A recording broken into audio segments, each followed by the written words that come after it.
ये छिछोरी राजनीति करके राहुल गांधी को कुछ नहीं मिलना है। राहुल गांधी जी अपनी राजनीति की रोटी सेक रहे हैं। राहुल गांधी जी के समय में ही इलेक्शन कमीशन ऐसा था, जैसे अभी देखा गया तेजस्वी यादव का भी तो इलेक्शन कमीशन कार्ड पाया गया। अभी तेजस्वी यादव ने ही बताया कि बिहार के उप मुख्यमंत्री जी का भी दो इलेक्शन कमीशन कार्ड पाया गया। तो ये कहीं ना कहीं इलेक्शन कमीशन की भी कि इलेक्शन कमीशन और इलेक्शन वोटर लिस्ट में कहीं ना कहीं कमियां और खामियां ये वर्षों से चली आ रही है। विपक्ष का आरोप कहीं ना कहीं मेरे हिसाब से बेबुनियाद है। उसका कारण ये है, सरकार देश के लिए काम करती है, इलेक्शन कमीशन भी देश के नागरिकों के लिए काम करता है। तो उसका काम है सही नागरिकों को इलेक्शन में वोट डालने का अधिकार देना। तो चाहे मिंटी देवी, चाहे आदित्य श्रीवास्तव या अभी राहुल गांधी हो, चाहे तेजस्वी यादव, जिसका भी नाम लें। वोट चोर गद्दी छोड़, ये नारा तो हाल ही के दिनों में आप लोगों ने सुना ही होगा। इलेक्शन कमीशन पे लगातार सवाल उठाए जा रहे हैं, लेकिन इलेक्शन कमीशन की जगह जवाब सरकार दे रही है और ओपोजिशन सड़क पे उतर आया है अपने मत रखने। राहुल गांधी के एक प्रेस कॉन्फ्रेंस के बाद देश भर में इतना बड़ा बवाल हो चुका है। इस पर बात करने के लिए हमारे साथ जुड़े हुए हैं गौरव श्रीवास्तव जी। आइए जानते हैं इस पर इनका क्या मत है। तो अभी देश में जो हालात हैं करंटली जो चल रहा है देश में, तो इस पर आप क्या सोचते हैं? इलेक्शन कमीशन को ब्लेम करना कहाँ तक सही है? देखिए, इलेक्शन कमीशन एक मुद्दा है और इलेक्शन को कहीं ना कहीं निष्पक्ष रूप से कराने के लिए एक हमारे देश में जितने भी वोटर हैं, जितनी भी जनसंख्या है, उनका एक निश्चित आंकड़ा इलेक्शन कमीशन के पास, देश की सरकार के पास होना चाहिए। और सरकार की जिम्मेदारी बनती है कि वो एक ऐसा चुनाव कराए जो निष्पक्ष हो और पूरी ईमानदारी पूर्वक हमारे देश के नागरिक उसमें इन्वॉल्व हों। धूप, गर्मी, पसीना, जिससे आपकी स्किन पर खुजली और दांत की समस्या बढ़ना आम बात है। लगाए दादू मलहम एंड लोशन और करे खुजली का काम तमाम। राहुल गांधी जी अपनी राजनीति की रोटी सेक रहे हैं।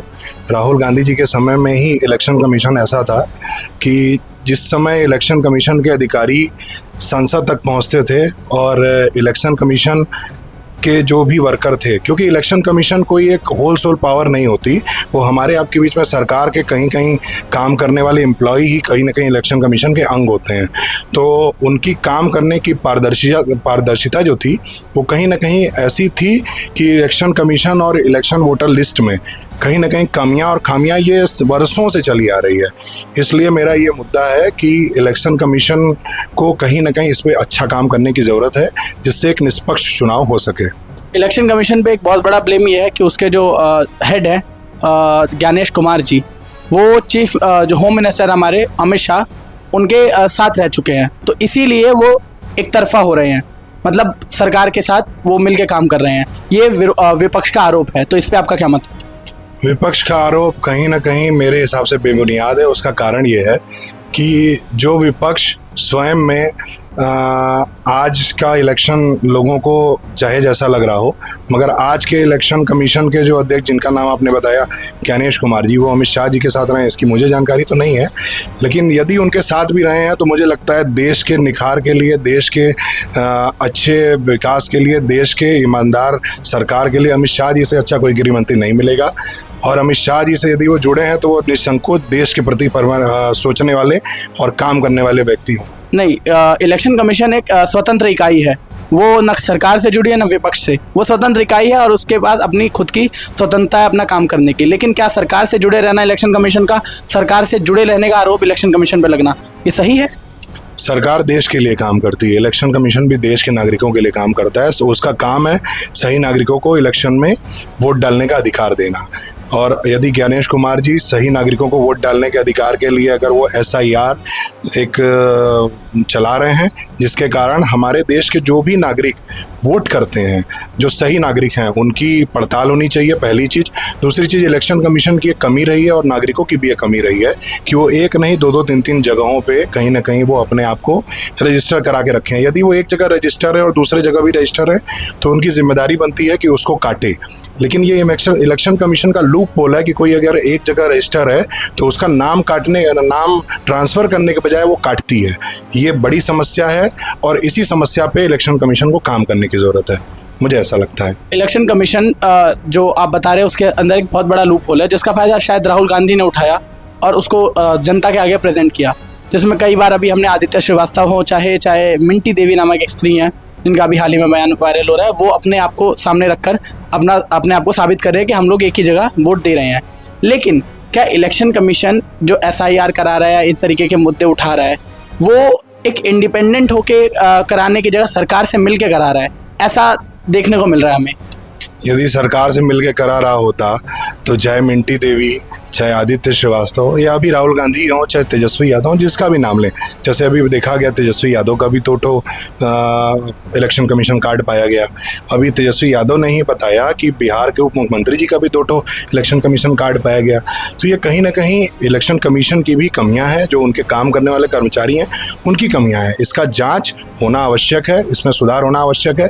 राहुल गांधी जी को दो बार मुँह की खानी पड़ी, देश की जनता को बदनाम करते हैं वो, उनके पास कोई मुद्दा नहीं है, और जो भी मुद्दे हैं उस पर सरकार इतना अच्छा काम कर रही है, इसीलिए सरकार ग्रोथ कर रही है, देश ग्रोथ कर रहा है। राहुल गांधी को इस चीज़ से चिढ़ है कि उनकी सरकार ग्रोथ नहीं कर पाई और भाजपा की सरकार नरेंद्र मोदी जी के नेतृत्व में ग्रोथ कर रही है। भारत चौथी इकोनॉमी बन रहा है, वर्ल्ड की बड़ी हमारी जैसे फोर्स अच्छी ताकतवर बन रही है, फोर्स इक्विपमेंट हमारा देश बेच रहा है। उनके सरकार में वो कुछ नहीं बेचते थे, कुछ नहीं करते थे, गन फैक्ट्रियां बंद होकर के थीं। तो राहुल गांधी को ये पेन है, कहीं ना कहीं वो सत्ता के लिए लड़ाईत हैं। राजीव गांधी जी एक अच्छे नेता थे, लेकिन राहुल गांधी जी के अंदर कहीं ना कहीं सोनिया गांधी का संस्कार है, क्योंकि सोनिया गांधी का DNA भारतीय नहीं। आप बोल रहे राजीव गांधी के अच्छे नेता थे। राजीव गांधी ही कांग्रेस के पहले नेता थे जिन्होंने इलेक्शन हारने के बाद बैलेट ऑफिसर्स और बैलेट पेपर पे इल्ज़ाम डाल दिया था, जिसके बाद राहुल गांधी आते हैं, राहुल गांधी EVM पे इल्ज़ाम डाल देते हैं। तो क्या ये लगातार सिलसिला चलता रहेगा? ये कांग्रेस का चाल चरित्र है। बीजेपी के नरेंद्र मोदी जी ने प्रधानमंत्री होने पर संसद में खड़े होकर कहा कि हम भी चुनाव हारे, हम भी कभी 2 थे, लेकिन हमने कभी भी किसी संस्था को गाली नहीं दी। हमें पता था कि हमारे अंदर कमियां हैं, हम जनता में फिर से जाएंगे, मेहनत करेंगे, अपनी बातों को बताएंगे और हम सरकार बनाएंगे। और आज हम सरकार बनाए हैं। आज बीजेपी की 4 से 5 बार सरकार बन चुकी है। आप सारा डेवलपमेंट उठा के देख लीजिए, IIT हो, एम्स हो, सेंट्रल यूनिवर्सिटी हो, किसके सरकार में? SSC और नीट SSC और नीट जितना SSC और नीट पे भी एक अच्छी चर्चा होनी चाहिए। हेल्दी टॉपिक है कि कितनी भर्ती किन सरकारों में हुई। दिल्ली पुलिस प्रशासन SSC और नीट के लिए धरने पे, SSC के लिए धरने पे उतरे टीचर्स और स्टूडेंट्स सबको मार रहा है, यहाँ तक कि हड्डियाँ भी टूटी हैं। इस पर आपका क्या मतलब है? देखिए, दिल्ली पुलिस को, छात्रों को और टीचर्स को नहीं मारना चाहिए। ये कहीं ना कहीं लोकतंत्र पे चोट है। छात्र इस देश का भविष्य है और उसको रोजगार चाहिए। यदि कहीं ना कहीं हमारी सरकार हो चाहे पूर्व सरकार हो, उसका काम है कुछ सरकारी संस्थाओं में लोगों का चयन करना।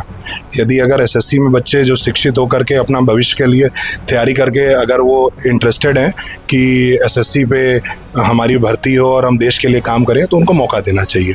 मौका कहाँ दे रही है सरकार? सरकार तो क्या नाम है, SSC वाले मुद्दे को दबा रही है, ऐसा लग रहा है। नहीं है, सरकार SSC के मुद्दे को कैसे दबा सकती है?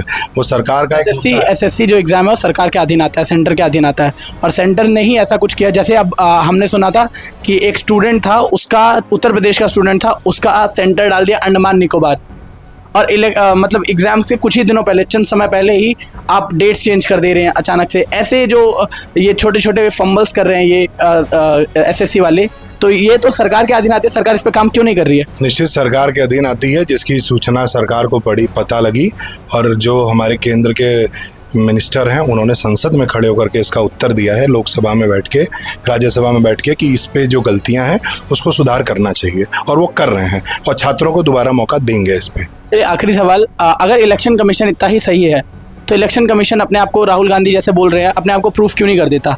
वो सारे सबूत सामने रख क्यों नहीं देता? CCTV फुटेज दिखा क्यों नहीं देता? इलेक्शन कमीशन का डाटा सारा ऑनलाइन है और आप सारा डाटा चेक। साइट्स बंद है। जब से राहुल गांधी ने प्रेस कॉन्फ्रेंस किया है, साइट्स बंद है। मुझे अभी आप कोई एक भी आप मुझे कोई वो बताइए, अभी मैं सर्च करूंगा, मेरे पास इलेक्शन कमीशन का एप्लीकेशन है। जिस दिन राहुल गांधी ने किया था उस समय तुरंत साइट्स बंद कर दी गई थी, तो क्यों, इसकी क्या जरूरत थी? इसका कोई ऑथेंटिक प्रूफ अगर हो राहुल गांधी के पास, पहली चीज़। दूसरी चीज़, इलेक्शन कमीशन ही उनसे मांग रहा है ना कि आप एक एफिडेविट दे दो, एफिडेविट दें और बताएं कि हाँ मैं सही कह रहा हूँ, गलत कर रहा हूँ। अभी तो राहुल गांधी के ऊपर मुकदमा होना चाहिए, और हम लोग यहाँ से मुकदमा करेंगे कि देश के युवाओं को गुमराह करने के लिए इलेक्शन कमीशन। आप लोग मुकदमा करने वाले हैं यहाँ पे? बिल्कुल करेंगे। देश के छात्रों को, देश के युवाओं को गलत बयानबाजी करके, जो कि 2 बार देश के नागरिकों ने मीडिया पे आकर के, एक वो महिला एक वो लड़का आकर के समझाया, ऐसी राजनीति, ऐसी ओछी राजनीति सीखिए अपने पूर्वजों से, सीखिए अपने सीनियर नेताओं से। ये छिछोरी राजनीति करके राहुल गांधी को कुछ नहीं मिलना है। तो ये थे हमारे साथ गौरव श्रीवास्तव, मैं प्रशांत दुबे, आप देख रहे हैं न्यूज़ राष्ट्र।